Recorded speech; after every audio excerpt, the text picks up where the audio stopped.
El mundo observaba, sin aliento, meses de amenazas, de escalada militar. Ucrania, golpeada pero desafiante. Rusia, frustrada, sus ambiciones convirtiéndose en desesperación.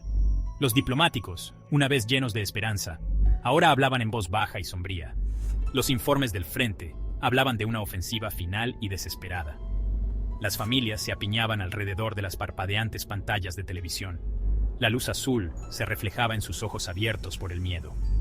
En los refugios, excavados y abastecidos apresuradamente, las madres cantaban canciones de cuna a sus hijos con voces temblorosas. El mundo contuvo el aliento, tambaleándose en el precipicio de lo impensable.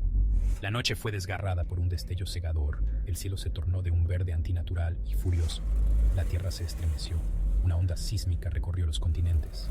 Una nube en forma de hongo, una parodia grotesca de la naturaleza, se elevó hacia la atmósfera, proyectando un manto ominoso sobre el mundo. Lo impensable había sucedido.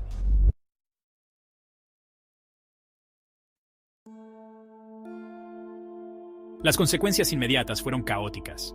Las redes de comunicación, paralizadas por el pulso electromagnético, quedaron en silencio. Las ciudades, antes llenas de vida, quedaron reducidas a ruinas humeantes, el aire denso por el humo y el hedor a muerte. Los hospitales, abarrotados de heridos y moribundos, luchaban por hacer frente a la magnitud del desastre. Ana, una joven médica de Kiev, trabajaba incansablemente, con el rostro serio por la determinación. El hospital, sin electricidad y con pocos suministros, parecía una escena de pesadilla. Afuera, el mundo que ella conocía había dejado de existir. El panorama político cambió radicalmente. Las alianzas se derrumbaron, reemplazadas por el miedo y la sospecha. Las Naciones Unidas, paralizadas por las recriminaciones y la búsqueda de culpables, se mostraron impotentes para actuar. El viejo orden mundial, construido sobre un frágil fundamento de tratados y diplomacia, estaba en ruinas.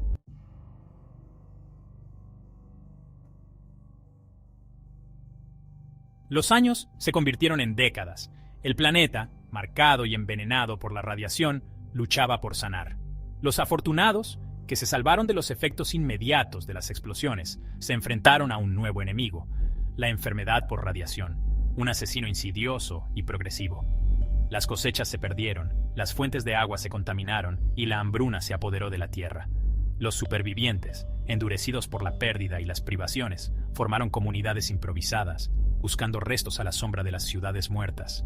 Hablaban en voz baja del pasado, de un mundo que una vez conocieron, un mundo de cielos azules y campos verdes, un mundo que ahora solo existía en sus recuerdos.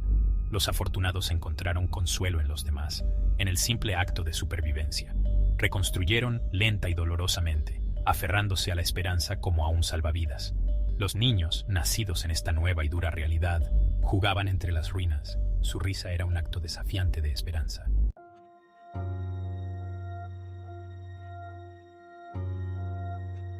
El viejo mundo, el mundo antes de las bombas, se convirtió en tema de mitos y leyendas. Los niños escuchaban, con los ojos muy abiertos, mientras los ancianos hablaban de una época en la que el aire era limpio y los ríos fluían claros, una época en la que la palabra guerra era solo una palabra en un libro de historia. Pero el pasado proyecta una larga sombra. Las lecciones de la historia, grabadas en las ruinas de las ciudades y en las vidas destrozadas por el conflicto, permanecieron como un crudo recordatorio de la locura del hombre. El espectro de la guerra nuclear, antes una amenaza lejana, se convirtió en una realidad visceral, una advertencia susurrada de generación en generación. Sin embargo, en medio de las ruinas, el espíritu humano perduraba. Los actos de bondad, pequeños pero significativos, servían como velas parpadeantes en la oscuridad. Las personas se ayudaban mutuamente, compartían sus escasos recursos y se aferraban a la esperanza de un futuro mejor.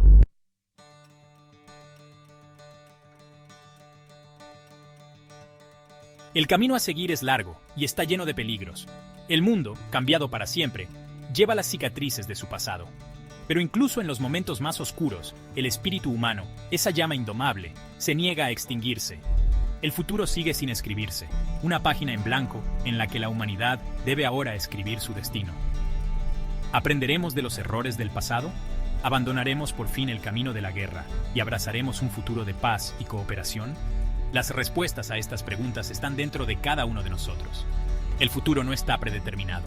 Es una elección entre repetir los errores del pasado y forjar un nuevo camino, un camino guiado por la razón, la compasión y un compromiso compartido con la supervivencia de nuestra especie. Elijamos sabiamente.